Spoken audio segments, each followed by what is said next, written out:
আসসালামু আলাইকুম। সম্মানিত দর্শক, আজকে আমরা যে বিষয়টা নিয়ে আলোচনা করব সেটা বাংলাদেশ সরকারের পক্ষ থেকে বাংলাদেশ থেকে নাকি ভারতের কাছে জ্বালানি সহায়তা চাওয়া হয়েছে এবং এই বিষয়টা নিয়ে আমরা বিভিন্ন সামাজিক যোগাযোগ মাধ্যমে বিভিন্ন জায়গায় বিভিন্ন পত্রপত্রিকায় এই সমস্ত নিউজ দেখতে পাচ্ছি। এই সমস্ত নিউজের দেখার পরে আমার কাছে একটা বিষয় মনে আসছে বা একটা বিষয় হাস্যকরভাবেও একা একা হাসি আসে যে এই বিষয়টা কী হবে তাহলে। যে বিষয়টা এই যে আমাদের দেশে একটা পক্ষ একটা সময় দিল্লি না ডাকা, ডাকা ডাকা স্লোগান দিত। তারা কি এখন আজকে এই যে এই জ্বালানি তেলের সহায়তা ক্ষেত্র তারা কি দিল্লি না ডাকা, ডাকা ডাকা এরকম স্লোগান দেবে নাকি এই সমস্ত বিষয়গুলো নিয়ে দর্শক আমরা আলোচনা করব। আশা করি আপনারা সম্পূর্ণ ভিডিওটা দেখবেন এবং আপনাদের মূল্যবান মতামত কমেন্ট বক্সে লিখে জানাবেন। চলুন শুরু করা যাক।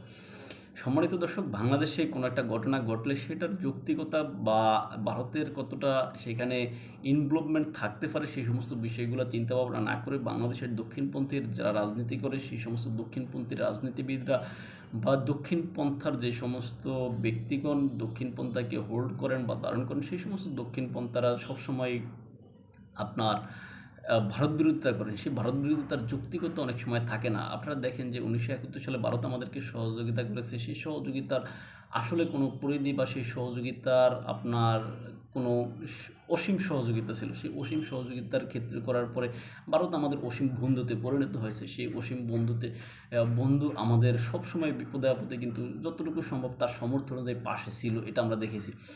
কিন্তু এই যেন আমাদের আমরা দেখেছি যে 5ই আগস্ট আওয়ামী লীগ সরকার পতনের পর সেখানে এই আমাদের যে বন্ধুপ্রতিম রাষ্ট্র ভারত রয়েছে সেই ভারতের সাথে আমাদের ইন্টেরিয়ম গভর্নমেন্টের কী বাজে একটা অবস্থা ছিল, কী বাজে একটা সমস্যা ছিল। সেই সমস্যাটার কারণে ভারতও বাংলাদেশ থেকে মুখ ফিরিয়ে রেখেছিল, এটা আমরা দেখেছি। ইন্টেরিয়মের সাথে কোনো কাজ করেনি, ইন্টেরিয়মের সাথে কোনো কাজে সায় দেয়নি। সুতরাং ভারতের মতো চলেছে, বাংলাদেশ বাংলাদেশের মতো চলেছে।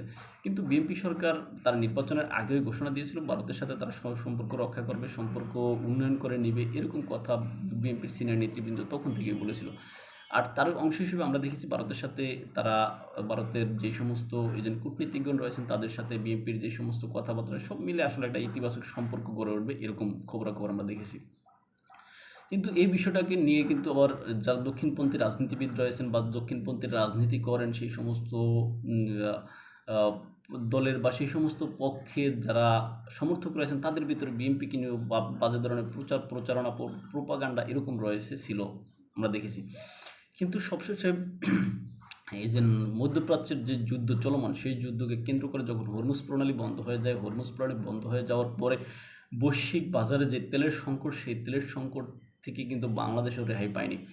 গতকালকের ভিডিওতে আমরা দেখিয়েছিলাম যে বাংলাদেশের যে তেলের পাম্পগুলো রয়েছে সেই পাম্পের দীর্ঘ লাইন ধরে দাঁড়িয়ে প্রায় ঘন্টার পর ঘন্টা দাঁড়িয়ে সেখান থেকে মানুষ তেল সংগ্রহ করতেছে বা করছে। সেই তেল সংগ্রহ করার ক্ষেত্রেও হয়তোবা তাদের চাহিদা অনুযায়ী তেল তারা পাচ্ছে না, এরকম ভিডিও কিন্তু আমরা দিয়েছিলাম।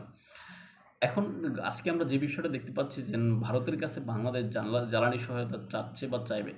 এখন আপনারা জানেন যে বাংলাদেশে যতটুকু রিজার্ভের থাকার ব্যবস্থা রয়েছে বাকি কিন্তু ভারতে এর থেকে বেশি রিজার্ভ থাকার ব্যবস্থা রয়েছে। সুতরাং ভারত যদি ইচ্ছা করে, ভারত যদি তারা মনে করেছেন তাদের থেকে তাদের চাহিদা পূরণ করে তারা আপনার বাংলাদেশে রপ্তানি করতে পারবে, সেক্ষেত্রে হয়তোবা তারা এখানে কিছু সহায়তা দিতে পারে। কেননা ভারত আপনারা জানেন যে রাশিয়ার কাছ থেকে কম দামে কিন্তু প্রচুর পরিমাণে তেল ক্রয় করেছিল। তারপর ভারত কিন্তু মধ্যপ্রাচ্য থেকে প্রচুর পরিমাণে তেল ক্রয় করে। সুতরাং ভারতে কিন্তু তেল যে রিফাইনারি সেই রিফাইনারি কিন্তু রয়েছে। সুতরাং এই রিফাইনারি যেটা রয়েছে সেখানে অবশ্যই রিজার্ভ রয়েছে। এখন এই ক্রান্তিকালীন সময়ে এই ক্রান্তিকালীন মুহূর্তে বাংলাদেশের যে রিজার্ভ সংকট, যেটা আমরা যতটুকু জানতে পেরেছি যে রিজার্ভ সংকটের দিকে।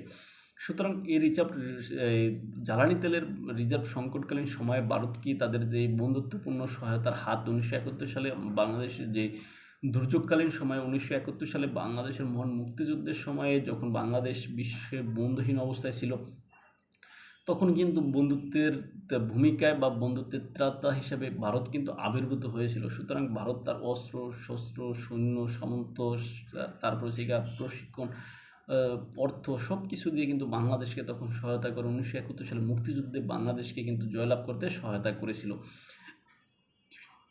এখন এই যে বর্তমানে যে পরিস্থিতি তেলের বাজারে যে অস্থিতিশীল অবস্থা বিদ্যমান, সেই সময়েও কি ভারত তার বন্ধুত্বের পরিচয় দিবে কি না? কেননা করোনাকালীন সময়ে ভারত যতটুকু পেরেছে তার চাহিদা মিটিয়ে কিন্তু তাদের যেই আপনার যেই করোনার যেই টিকা বা ভ্যাকসিন যেটা রয়েছে সেটাও কিন্তু ভারত যতটুকু সম্ভব আমাদেরকে দিতে চেষ্টা করেছে।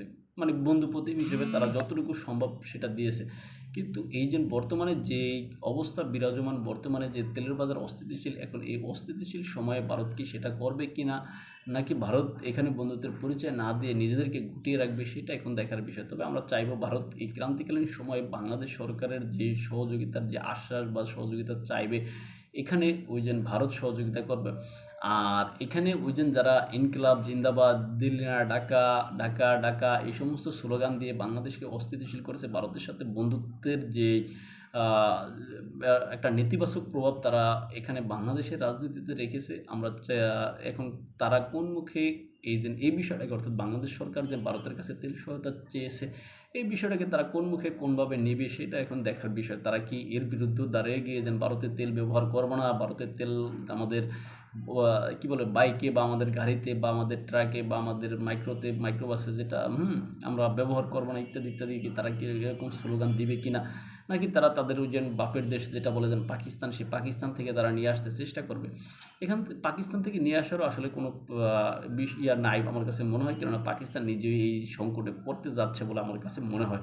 সুতরাং ভারত, আমরা চাইবো যে ভারত এই ক্ষেত্রে আমাদেরকে সহযোগিতা করুক, কেননা বিপদে বন্ধুর পরিচয়। আমাদের বর্তমান যে বিপদ রয়েছে, জ্বালানি সংকটের যে বিপদ, সেই বিপদে ভারত এখানে যতটুকু সম্ভব তার যতটুকু সামর্থ্য আছে ততটুকু দিয়েই আমাদেরকে সহযোগিতা করবে। এখানে ওই যে আমাদের যে মৌলবাদী তত্ত্ব গ্রুপগণ রয়েছেন, যারা যেটা বলেন যে দিল্লি না ঢাকা, ঢাকা ঢাকা এরকম স্লোগান থেকে, মানে এই সমস্ত বিষয়গুলো আসলে মাথায় না নিয়ে আমাদের নতুন যে সরকার রয়েছে সেই সরকারকে এগিয়ে যেতে হবে, সরকারকে রাষ্ট্র পরিচালনা করতে হবে, সরকারকে রাষ্ট্রের জনগণের যে সমস্ত চাহিদা রয়েছে সেই সমস্ত চাহিদা পূরণ করতে হবে।